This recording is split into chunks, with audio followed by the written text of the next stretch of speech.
were able to safe push. Like Kyo said, you needed something like summons. The Nature's Prophet is there already. The Invoker was taken away, and then you're kind of just not left with a ton of options to go for the safe push.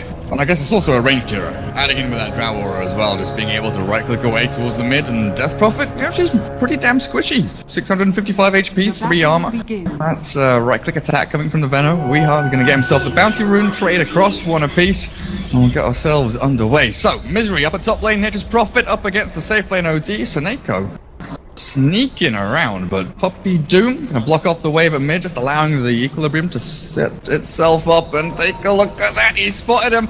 No courier snipe for you, Seneko, my friend. Forced back towards the top rune spot, and down at bottom lane, what have we got? A turn Navi Drow Ranger. Tightlight die on the Lion. General. Playing Faceless Void, it's not going to be the easiest of lanes down here for him. You know, the right-click attacks coming out of these two heroes.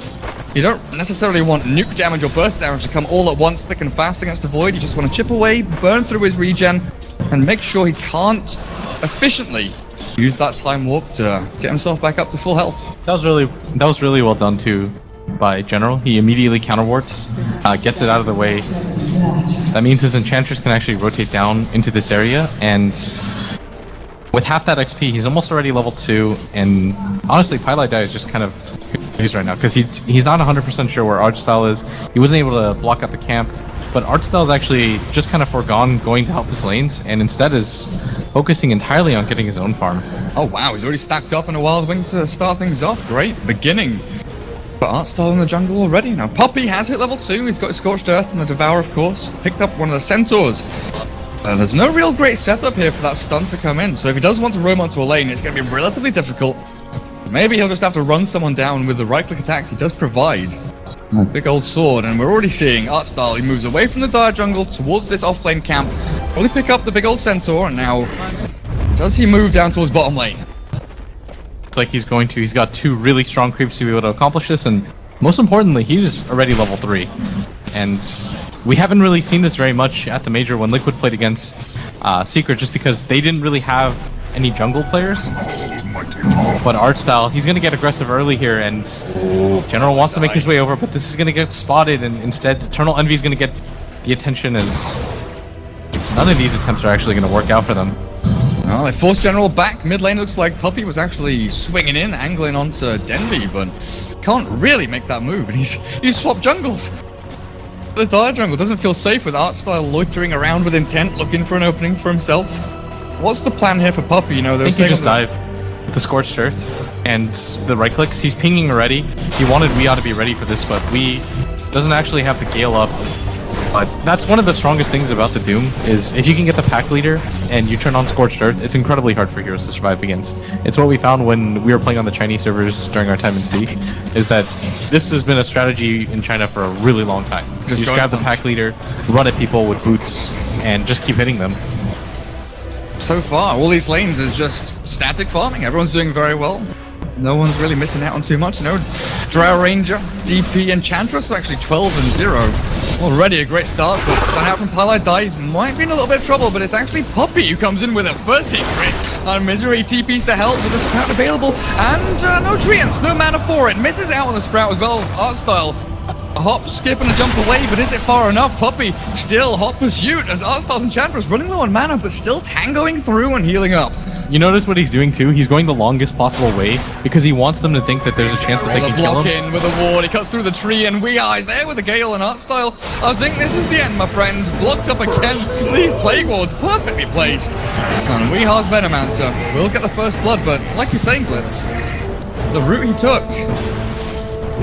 It secured his team a lot of farm, and a lot of time was wasted there. If he could have survived there, that would have been the best possible solution, just because I don't think he expected to die. And Eternal Envy at bottom, getting nuked quite heavily by this Satyr Tormentor, aptly named as Eternal Envy is going to pop the salve.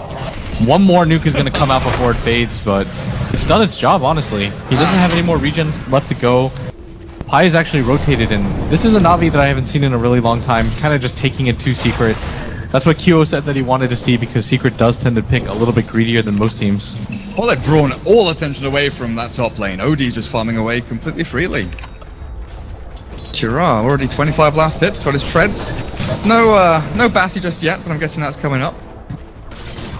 Basilius over on the safe lane is pretty good for you. Mana regen gives you some good armor, base damage, and also allows you to shove the wave if the opportunity does arise.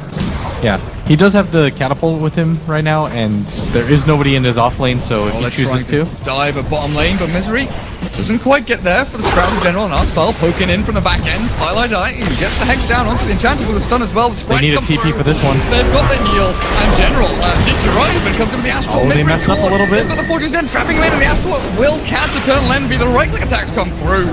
And Navi, they find the Drow Ranger. You can hear the crowd already. It's been so long since Navi's been at a LAN. They're quite excited to see them in this one. The first LAN they've qualified for since end of 2015, kind of, or mid 2015. It's been a long old time. Puppey, he's getting nuked down a fair amount. That spike is out, but misses out to Digirad. The down shot to Arstyle will be enough. The Secret gets something for their troubles. But look at where Eternal Envy standing from the right side of the trees, just throwing out these frost arrows. But Navi, they've got so many heroes down here. We are might getting close. The Natus is actually trapping him in, and Jenny with the the Venomancer, nowhere to run, nowhere to hide, and Secret within their own jungle, absolutely decimated. Yeah, and Misery's immediately going to TP to this top lane, try to take advantage of the fact that Navi has rotated so many heroes down there. Then he pops the ultimate, but it was just to secure the kill on the Wii. Not going to pressure the tower off of that, especially not with the timer running out already. But Misery makes a really smart move just by forcing somebody back up here, which is what they want to be able to do, just because Misery can TP back out, and they can take an advantageous fight now. Well, the ghosts return, the sisters back to Dendi with the Spirit Slipe in their Puppey on the denial of the DD rune. Dendi doesn't want to give it away to his brother. Puppey will wander himself away, but take a look again. Radiant Jungle, that style, he's setting up his home, and he has the best creep in the game. A Satyr Banisher. Purged. He's actually going to start with a Troll Trap on the Pilot Die, purged and slowed up, and this Lion not long for this world. The General wants to jump himself over, but Eternal Envy. Rare Ranger's here to kind of safeguard this Pilot Die Lion, even though he is dropping very low. What I like most about the strategy is most of the teams I felt never really put any pressure on Pi, and so what ends up happening is Pilot Die eventually gets some room to farm, and he kind of almost always pops out with something decent at around like the 15-minute mark, and he starts to pretty much just become like a one-man terror show where, you know, he fingers plus the Nature's Prophet ulti is usually enough to kill anybody, but this time around it's been slowed down. But General is getting really low here. I mean, we all got dropped. I mean, it kind of feels Secret on the back foot a little bit, just trying to react to what Navi are doing, allowing them to overextend into their arms. And Puppey's Doom, he's about to hit level 5, and he's got that buckler. Now, what is the idea behind Puppey's buckler? Is it just that value item? I mean, it's really cost efficient. It helps out most of the issues that Doom has in the early game, which is primarily armor. It pairs really nicely with things like the Ring of Aquila to begin with, and it just kind of helps out your entire team for cheap armor. Like, if you look at Puppey with just Eternal Envy around, he's already got 14 armor, and that's before he pops the buckler turn. Up to 16. Good stuff in this tier 1 tower. I mean, they've got no glyph, so they've got no way to save it. Well, I did try and look for Misery over towards this offlane camp, but Treant scouting out every step of the way and giving them that intel knowledge. Navi are nowhere near this bottom lane. You see the DP, you've seen the Oracle, and up at top you've seen the OD and the Ench. So tier 2, not quite easy pickings here with the glyph actually being refreshed. Navi still trying to defend up, with Dendi making a rotation down. Level 8, Death Prophet, Regen Rune, and Base Boots up. What's the build for Dendi? Do you actually try to rush into the Yules, or stopgap item like drums? I think the Yules is still a pretty good option to go for early on.